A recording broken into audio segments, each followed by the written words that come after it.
The sun, a blazing forge in the cerulean expanse, beat down on Dusty Miller as he rode his bay mare Thunder across the parched plains.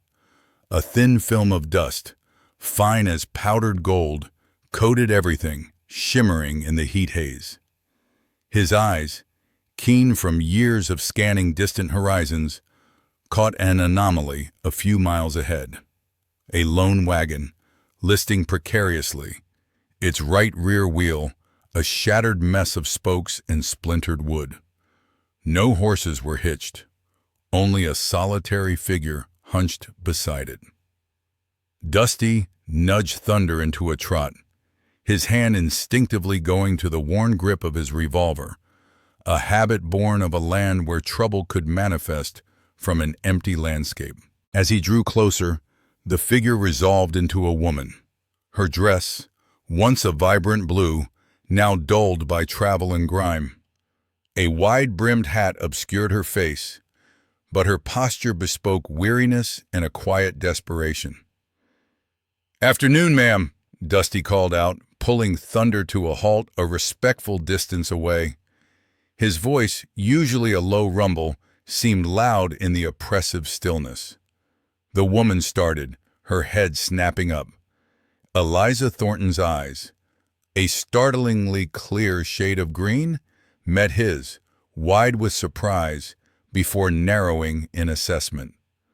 Her face, though smudged with dirt, possessed a delicate beauty that seemed utterly out of place in this harsh environment. "Good afternoon," she replied, her voice surprisingly steady, though a tremor betrayed her composure. "My wagon's broken. The axle snapped clean through." She gestured helplessly at the wreckage. "My horses bolted with the first crack." Dusty dismounted, his gaze sweeping the horizon. No sign of the horses, nor of any other soul. "Dry Gulch is a good day's ride yet, ma'am. You're a fair piece from anywhere." He noted the simple trunk beside the wagon, clearly her only belongings. "Where were you headed?" Eliza hesitated, her gaze dropping to her hands clasped tightly in her lap. "To Dry Gulch. I was coming to meet my husband." Her voice was barely a whisper now. "Sheriff Brody." Dusty felt a prickle of unease. Brody was a name that carried a certain weight in these parts, usually not a pleasant one. He was known for his rough edges and a reputation for being a man who looked out for himself first and foremost. "Brody, you say?" She nodded, her chin trembling slightly. "We were married by correspondence. He sent for me, said he'd meet me at the stage stop, but he wasn't there. The driver said he'd left town days ago on some business. I hired this wagon, thinking I could make my own way to his ranch." Her laugh was brittle, humorless. "A fool's errand, it seems." A single tear traced a clean path down her dusty cheek. "He simply abandoned me." A wave of sympathy washed over Dusty. He had heard whispers of Brody's callous nature, but to abandon a new bride, miles from civilization, was a new low. He considered the blistering heat, the approaching dusk, and the very real dangers of the open plains. Leaving her here was unthinkable.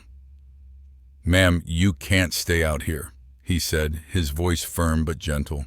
"The coyotes will be calling soon, and worse. My ranch is a few hours west, a safe place. You can stay there until you figure things out. We'll send word to Brody, if you wish." Eliza looked at him, her green eyes searching his, seeking honesty, seeking safety. A flicker of hope, fragile but tenacious, bloomed in their depths. "You would do that?" she asked, her voice imbued with a quiet disbelief. "It's the only decent thing to do," Dusty replied, meeting her gaze steadily. "You can't just be left to the wolves." He pointed to Thunder. "You can ride with me. We'll come back for your things later." A profound relief washed over Eliza's features, momentarily erasing the weariness. She pushed herself up, her movements stiff but resolute. "Thank you," she breathed, her gratitude evident in the slight catch in her voice. "Thank you, Mr. Miller, Dusty Miller." He offered her a hand, his calloused fingers surprisingly gentle as they helped her onto Thunder's back. Just Dusty. The scent of stale beer and desperation hung thick in the air of the Rusty Spur Saloon. Old Man Hemlock, his face a roadmap of sun-baked wrinkles, leaned conspiratorially across the scarred wooden bar. "Heard tell Dusty Miller's got himself a house guest," he drawled, his voice a gravelly whisper that nonetheless carried to every corner. "A woman," Bessie, the saloon keeper, added, polishing a glass with more vigor than necessary. "And not just any woman. The sheriff's intended, no less." A collective murmur rippled through the handful of patrons. Jedediah, a prospector whose beard seemed to collect more dust than his pan, spat a stream of tobacco juice into the spittoon. "Brody's bride? What in tarnation is she doing out at Miller's place?" At the general store, Mrs. Gable, a woman whose nose for gossip was sharper than her knitting needles, clucked disapprovingly to a customer. "Poor thing. Alone out there with Dusty. He's a good man, mind you, but what will people say?" Her gaze drifted to the dusty road outside, as if expecting Eliza herself to materialize and confirm the rumors. Back at Dusty's modest ranch, Eliza tried to imbue the small cabin with some semblance of normalcy. She smoothed the rough-spun blankets on the bed, rearranged a few meager supplies on the shelf, her fingers tracing the worn wood. The silence was heavy, punctuated only by the distant bleating of sheep and the creak of the wind through the eaves. Dusty, ever considerate, had offered her the main cabin, sleeping himself in the lean-to attached to the barn. She found herself, despite her best efforts, listening to every sound, acutely aware of the invisible threads of speculation weaving through Dry Gulch. When Dusty rode into town for supplies, she imagined the stares, the hushed conversations that would follow him. She pictured the townsfolk huddled, their words painting a picture of her as a discarded toy, an object of pity and amusement. A knot of frustration tightened in her stomach. She wasn't delicate, she was resourceful, but the weight of their judgment was palpable, a suffocating blanket. One afternoon, as she helped Dusty mend a fence, her hands quickly growing calloused, a rider passed by, slowing his horse to an almost imperceptible crawl, his eyes lingering on her before he spurred his mount onward. Eliza felt a flush creep up her neck. She met Dusty's gaze. He offered a small, reassuring smile, but the worry in his eyes was unmistakable. The whispers were growing louder, carrying on the dry, dusty winds of Dry Gulch, and they were beginning to chafe. A cloud of dust, thick and ochre against the late afternoon sun, announced Sheriff Silas Brody's return to Dry Gulch. His black mare, usually a picture of controlled power, was lathered and skittish, having been ridden hard across the desolate plains. Brody, a broad-shouldered man with a meticulously trimmed mustache, dismounted with a flourish that was more habit than necessity, his eyes sweeping over the quiet street. He expected a hero's welcome, perhaps a few relieved cheers, but the town felt normal, too normal. He stomped into the saloon, the scent of stale beer and sawdust filling his nostrils. The usual evening chatter died down, then resumed in hushed tones as Brody ordered a whiskey. "What's the news?" he barked, his gaze landing on a grizzled prospector nursing a lukewarm beer. "Well, Sheriff," the man began, shifting uncomfortably. "Folks been talking about your missus." Brody's hand tightened on his glass. "Eliza, what about her?" Another voice, a woman's, cut in from a nearby table. "She's been staying out at Dusty Miller's ranch since you left her at the edge of town, Sheriff." The blood drained from Brody's face, then surged back in a furious rush. His wife, his reputation, sheltered by that quiet, unassuming rancher. The whispers turned to murmurs, then outright stares as Brody's fury visibly escalated. He slammed his glass down, the whiskey sloshing over the rim. "Miller, you say?" he growled, his voice a low, dangerous rumble. "Which way to his place?"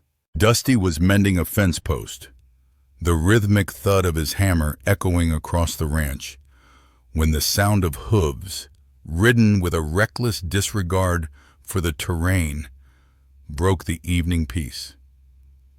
He looked up, his brow furrowed, to see Sheriff Brody, a dark silhouette against the setting sun, pulling his horse to a skidding halt. Eliza, who had been gathering kindling near the cabin, froze, her small basket slipping from her grasp. "Miller!" Brody's voice, raw with indignation, cut through the air. He dismounted, his movements stiff with rage, and strode towards Dusty. "What in tarnation do you think you're doing, harboring my wife?" Dusty straightened, his hammer still in his hand, his gaze steady. "She needed help, Sheriff. You left her." "She's my wife. She belongs with me." Brody advanced, his eyes blazing, then landed on Eliza, who now stood pale and resolute by Dusty's side. "Eliza, get over here. We're leaving." Eliza took a small step closer to Dusty. "I'm not going anywhere with you, Silas. Not after what you did." Brody scoffed, a sneer twisting his lips. "Don't be foolish. You think you're safer with this ranch hand? You're my wife, Eliza. My property. You have obligations." He reached for her, but Dusty stepped forward, his hand raising the hammer slightly, a silent warning. "She's not property, Brody," Dusty said, his voice quiet but firm, a steel edge beneath the calm. "And she's not going anywhere she doesn't want to go." The air crackled with tension, the last vestiges of daylight fading as Brody glared from Dusty to Eliza, his face a mask of thwarted pride and barely contained violence. "You'll regret this, Miller," he spat, his hand instinctively going to the pistol at his hip. The dust swirled around them, kicked up by the restless hooves of Brody's deputies' horses, mirroring the agitation brewing within Eliza. Brody, his face a mask of condescending assurance, gestured toward the saddle he'd brought for her. "Come along, Eliza. This charade has gone on long enough. It's time you returned home." Eliza's gaze, steady and unwavering, met his. A flicker of something, defiance, perhaps, ignited in her eyes. "My home is with Dusty now, Silas," she stated, her voice clear and surprisingly firm. The words hung in the air, a stark pronouncement that silenced the murmuring townsfolk who had gathered, drawn by the spectacle. "I feel safer here, with him." She glanced at Dusty, who stood a few feet away, his hand resting lightly on the hilt of his revolver, his expression unreadable, but his presence a solid, comforting anchor. Brody's carefully constructed composure fractured. A vein throbbed in his temple as his jaw clenched. His face, usually so composed, contorted into a mask of rage. "Safer?" he bellowed, his voice echoing across the dry, sun-baked street. He wheeled around, sweeping his arm dramatically towards the onlookers. "This man, this Miller," he spat the name like a curse, "has stolen my wife. He's a thief, a homewrecker, preying on an innocent woman. His accusation, raw and laced with fury, ripped through the quiet afternoon, designed to shame and condemn. A ripple of shock spread through the crowd. Whispers erupted, some sympathetic, others condemnatory. A few women gasped, their hands flying to their mouths. Dusty remained stoic, his eyes like flint, watching Brody with an intensity that promised retribution if the attack escalated beyond words. Jedediah, the grizzled blacksmith, stepped forward, his massive arms crossed over his chest. "Now hold on, Sheriff," he rumbled, his voice like grinding stones.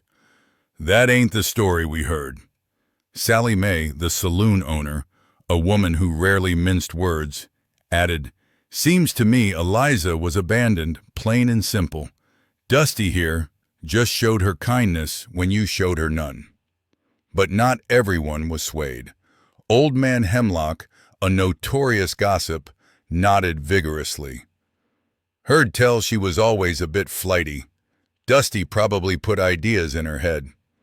A few of Brody's loyal deputies, men who owed him favors or feared his wrath, muttered agreements, their hands instinctively going to their own sidearms.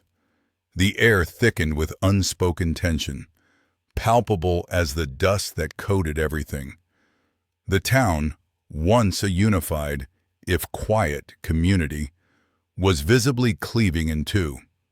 On one side, those who saw Dusty as a hero, a man of quiet integrity who had offered sanctuary. On the other, those who believed Brody's dramatic narrative of a wronged husband, seeing Dusty as a threat to societal order and the sanctity of marriage. Brody, seeing his opportunity, pressed his advantage. "You stand with a man who breaks homes, then," he challenged, his gaze sweeping over the dissenting faces. "A man who defies the law, defies a husband's right?" His words were a carefully placed wedge, driving deeper the divide. Eliza, feeling the weight of the town's judgment, took a small, resolute step forward, placing herself squarely beside Dusty. Her silent action spoke volumes, a powerful declaration of where her loyalty lay. The lines in Dry Gulch had been drawn. The dust never truly settled in Dry Gulch, not with the wind whipping through the canyon or the constant traffic of worry. Lately, that worry had a new, sharper edge: missing cattle. Old Man Hemlock was the latest victim, his prize Hereford bull vanishing overnight, leaving only churned earth and the faint scent of horseflesh. Whispers of widespread rustling spread faster than a prairie fire, igniting fear in every rancher's heart. Dusty, leading his small herd to the river, heard the news from a frantic Mrs. Gable, whose milk cow had disappeared. He offered a sympathetic nod, his gaze scanning the horizon, not for his own cattle, but for signs of trouble. The rustlers were getting bolder. That afternoon, Eliza found him mending a fence near the creek. "Another one. Dusty," she said, her voice low. "The McClintock's entire pen. Sheriff Brody was just by." Dusty straightened, his hands stilling on the wire. "And what did he say?" Eliza sighed, pushing a stray curl from her face. "Not much about the cattle, mostly about you. He asked if you'd been bothering me again, if I needed protection from that drifter."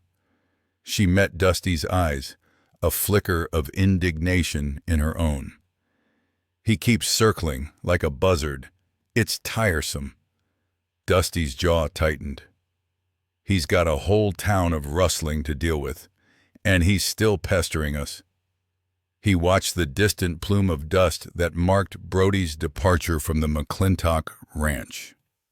There was something off about the sheriff's movements, a lack of urgency that didn't sit right with the gravity of the situation. Brody's posse, usually a boisterous collection of idle men, was notably absent. A few days later, the pattern solidified. More cattle vanished, each disappearance announced by frantic riders thundering into town. Yet, whenever Brody appeared, his focus remained strangely fixed on Dusty and Eliza. He'd ride past Dusty's modest cabin, his eyes narrowed, sometimes even pulling up to demand if Eliza was being kept against her will. He barely glances at the tracks the rustlers left, Eliza observed one evening, watching Brody ride away from the Peterson ranch, where another dozen steers had been taken. And he never asks about the brands or the direction they went. It's like he doesn't care about the cattle at all. Dusty leaned against the porch post, the twilight deepening the shadows in the gulch. You're right. He just asks who saw what, writes it down in that fancy ledger, and then he's off, usually in our direction. He crossed his arms, a thoughtful crease between his brows. The pieces, small and seemingly unrelated, began to click into place. Brody's casual dismissals, his quick temper when pressed about the investigation, the way his eyes darted away when questioned about specific details of the thefts. It all painted a picture that was far more troubling than simple incompetence. The sun, a fiery orb climbing the eastern sky, cast long, distorted shadows as Dusty and Eliza rode out from the ranch. They'd spent the morning sifting through the trampled earth near the edge of Miller's Creek, where the last of the stolen cattle had been herded. Dusty, his eyes narrowed against the glare, pointed to a faint indentation in the damp soil, larger and more defined than the others. Look at this, Eliza. Not a regular cow track. Eliza dismounted, her gaze tracing the peculiar mark. It was elongated, almost crescent-shaped, with a distinctive, pointed tip. It's too deep for a regular hoof, and the ground here is quite firm. She knelt, running a gloved finger over the edges. It almost looks like a boot, but a very large, unusually shaped one. That's what I thought, Dusty confirmed, his voice a low rumble. I've never seen a boot print quite like it around here, not on any of the ranch hands, nor the few drifters who passed through. They followed the intermittent trail, sometimes losing it on patches of sun-baked rock, only to pick it up again in softer earth. The prints led them away from the creek, deeper into a thicket of scrub oak and prickly pear, a path no cattle thief would logically take. As they navigated a narrow pass, Eliza paused, a sudden flicker of recognition in her eyes. Wait, Dusty, this reminds me of something. She gripped her reins tighter, her brow furrowed in concentration. Before I arrived in Harmony Gulch, Silas, Brody, he was excited. He'd mentioned a secret meeting. He said he was going to meet a man, a notorious outlaw, to discuss terms about some past dealings. Her voice dropped, a hint of unease creeping in. He called him Snake-Eye, said he was a dangerous individual, but Brody claimed he could handle him. Dusty's head snapped up, his expression hardening. Snake-Eye Slade? That's a name I hope never to hear again. He's a vicious piece of work, known for rustling and worse. If Brody was meeting with him, his jaw clenched. That explains a lot. Brody's sudden wealth, his eagerness to pin the rustling on anyone but himself. Eliza's eyes widened with dawning horror. He made it sound like he was doing the town a favor, getting ahead of a potential threat. But what if he wasn't trying to stop Snake-Eye? What if he was colluding with him? The pieces began to fall into place chillingly. Brody's dismissive attitude towards the stolen cattle, his insistence on a swift, superficial investigation, his strange, secretive behavior before her arrival. It would certainly explain why the sheriff has been so keen to avoid a real investigation, Dusty observed, his voice tinged with bitter realization. And why he's so quick to point fingers elsewhere. These tracks, they lead away from the usual cattle trails, almost like someone was deliberately trying to misdirect, or perhaps meeting someone. He dismounted again, examining a particularly clear boot print. A man like Snake-Eye Slade, he'd wear a custom boot, something distinctive to hide his identity if he ever had to run. A cold certainty settled between them. The picture of Sheriff Brody, the pillar of Harmony Gulch, was beginning to crumble, revealing a far more sinister truth beneath. The sun, a fiery orb, sinking towards the western rim, cast long, distorted shadows across the dusty landscape. Dusty, his eyes narrowed against the fading light, pointed to a faint indentation in the parched earth. "See that, Eliza? Too wide for a regular horse, and the gait, it's Brody's stallion. He rides heavy, always has." Eliza, her earlier trepidation replaced by a steely resolve, knelt beside the track.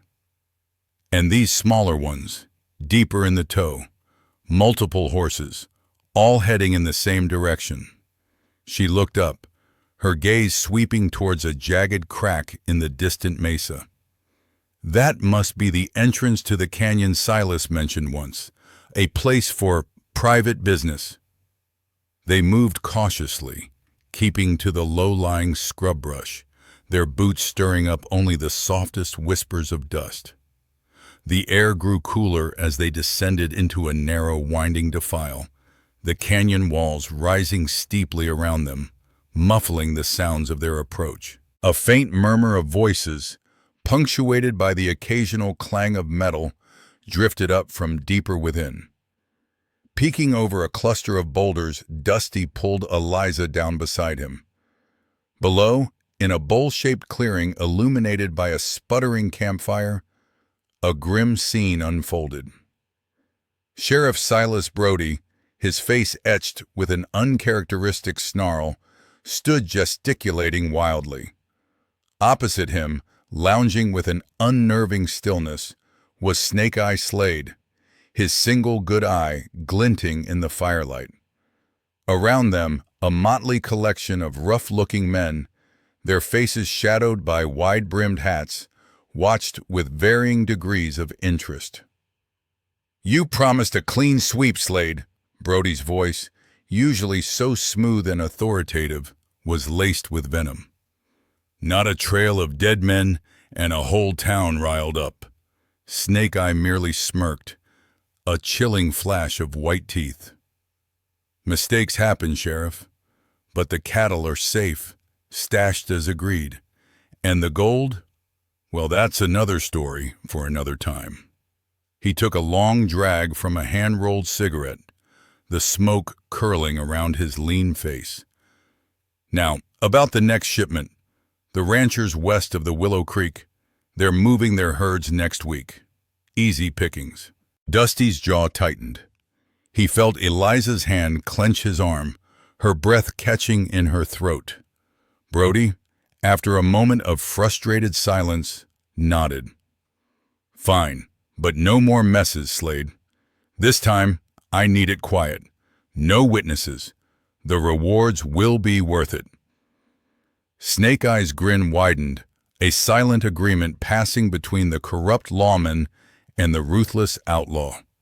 The details of the raid unfolded, routes, timing, a diversionary tactic.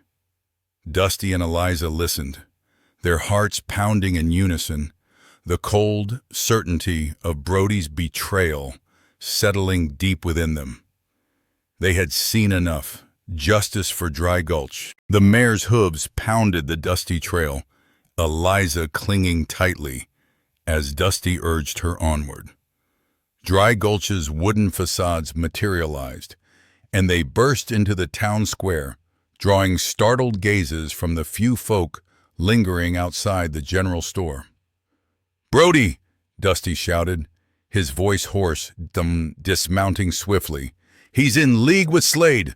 They set the fire!" A stunned silence fell. Old Man Hemlock, whittling on his porch, dropped his knife with a clatter. Eliza, her hair askew and face streaked with dirt, stepped forward, her voice surprisingly clear. "We saw them, Brody and Snake-Eye Slade. They were planning to burn the town records, frame Dusty, and take over Dry Gulch." Her eyes, usually soft, now held a glint of steel. "He tried to kill Dusty, and he left me for dead." Whispers erupted, quickly escalating into a roar of disbelief, then outrage. Jebediah Cobb, the burly blacksmith, slammed his fist into his palm. "Silas Brody? Our sheriff, that snake!" "He's headed to the canyon with Slade now," Dusty explained, his gaze sweeping over the increasingly agitated crowd. "He intends to destroy the evidence. We can't let him." The townsfolk, initially bewildered, now surged with righteous anger. Rifles were retrieved from homesteads, shotguns from above saloon doors. Martha, the schoolteacher, even appeared with a sturdy broom, her face set in a grim line. Dusty, seeing the fire in their eyes, felt a surge of resolve. "We ride now. They won't get far." A motley procession formed, a dozen armed citizens mounted on everything from sturdy farm horses to a rickety buckboard. Dusty led the charge, the thud of hooves mingling with the jingle of spurs and the determined murmur of voices. The canyon loomed, a jagged scar across the landscape. They spotted Brody first, a figure in a familiar sheriff's uniform, riding hard alongside Slade, whose distinctive snake tattoo gleamed even at a distance. Brody glanced back, his face contorted in a snarl as he realized their pursuit. "There they are!" Jebediah roared, spurring his horse. The chase was short but furious. Brody and Slade, caught off guard, struggled to maneuver their horses through the narrow, winding paths. Dusty, knowing the terrain intimately, cut them off at a sharp bend. "It's over, Brody!" Dusty yelled, his rifle leveled. Brody, cornered, pulled his pistol, but before he could aim, a rope, thrown with surprising accuracy by Eliza, snaked around his wrist, disarming him.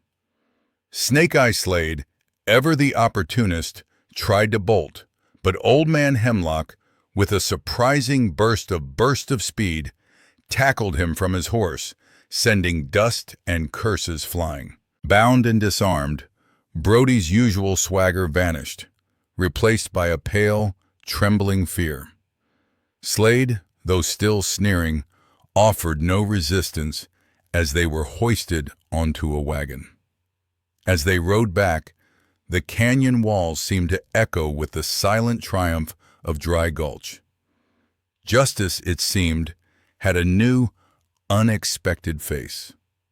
Brody and Snake-Eye were unceremoniously dumped into the tiny, unused jail cell, the rusty lock clicking shut with a final, satisfying clang. The dust of Brody's reign had barely settled, yet a palpable shift hung in the air of Dry Gulch. A quiet murmur, like a prairie wind rustling through dry grass, had begun to coalesce into a unified voice. The townsfolk gathered in small knots outside the general store and, spilling onto the boardwalk, spoke of justice, of peace, and most importantly, of a new sheriff. "We need someone honest," Old Man Jenkins declared, his voice raspy but firm. "Someone who won't turn a blind eye to trouble. Someone who actually cares about this town." Nods rippled through the crowd. The past few months had been a stark lesson in the consequences of misplaced trust. A young woman, Martha, stepped forward, her hands clasped tightly. "Dusty Miller," she announced, her voice surprisingly clear. He stood up to Brody. He didn't flinch. A ripple of agreement spread. Memories of Dusty's quiet courage, his unwavering gaze even when facing Brody's threats, were fresh in everyone's minds. He wasn't a man of grand speeches, but his actions spoke volumes. Dusty, who had been trying to blend into the background near the blacksmith's forge, felt all eyes turn to him. His cheeks flushed a light red, but he met their gazes. Eliza, standing a few paces behind him, offered a small, encouraging smile. Her presence, a silent testament to his character, seemed to bolster the town's resolve. "Dusty Miller for sheriff!" a voice boomed from the back, and the cry was quickly taken up by others. The unanimous support was overwhelming, a tidal wave of genuine appreciation. Dusty cleared his throat, his gaze sweeping across the hopeful faces. I'd be honored," he finally managed, his voice a little rough with emotion. He glanced at Eliza, a silent question in his eyes. She stepped forward, placing a gentle hand on his arm. "He'll be a good sheriff," Eliza stated, her voice steady and clear, carrying across the square. "He sees what needs to be done, and he has the courage to do it."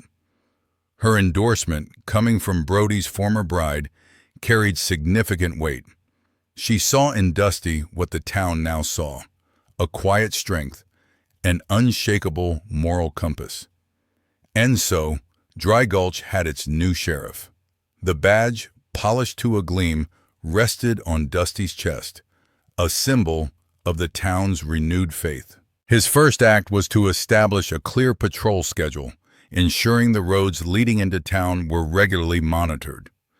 Eliza, with her sharp memory and keen eye for detail, became his unofficial deputy, helping him organize the town's sparse records and often spotting discrepancies that others missed. Under Sheriff Miller's watch, the dusty Main Street began to shed its apprehension.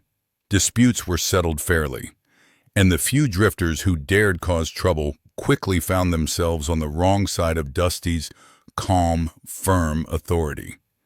He wasn't quick to draw his weapon, but his presence alone often diffused volatile situations. Eliza, often seen walking beside him, her intelligent gaze missing nothing, was a silent sentinel. Her quiet observation, a powerful deterrent. The saloon, once a den of raucous brawls, became a place for convivial conversation. Children played freely in the streets, no longer scurrying indoors at every stranger's approach. Dry Gulch, a town once shadowed by fear, began to bloom. The once skeptical merchants saw their trade increase, and a feeling of genuine community settled over the prairie landscape. A new hope, sturdy and resilient, had taken root.